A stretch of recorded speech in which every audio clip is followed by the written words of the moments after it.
চা না coffee? Nothing. তো বলুন আমাকে কেন ডেকেছেন? আপনি তো এই শহরে ক্রাইম এবং ক্রিমিনাল খুঁজে বেড়াচ্ছেন, তাই না? আপনার এই যে ইনভেস্টিগেটিভ জার্নালিজম, এই সাহসকে আমি স্যালুট করি। কিন্তু এইসব ছোটখাটো চোর ছেচোর ধরে কি বড় খবর পাওয়া যাবে? কামরুজ্জামান সাহেব, আমি সত্যের পথে কাজ করি। সত্য বড় হোক কিংবা ছোট, সেটা প্রকাশ করাই আমার কাজ। কিন্তু আপনি আমাকে বলুন, এই ছবির লোকটাকে?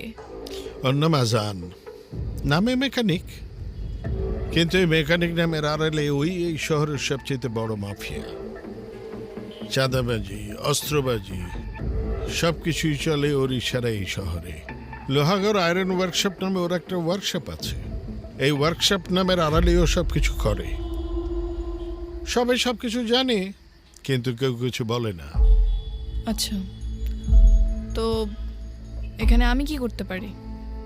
এই শহরটা হচ্ছে আমার নিজের সন্তানের মতো। আমি আমার শহরকে সন্ত্রাস মুক্ত করতে চাই,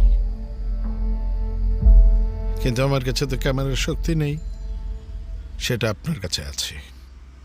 আপনার যা সাহায্য লাগে আমি করব। টাকা পয়সা, ইনফরমেশন, সিকিউরিটি সবকিছু আমার লোকজন আপনাকে পৌঁছে দেবে।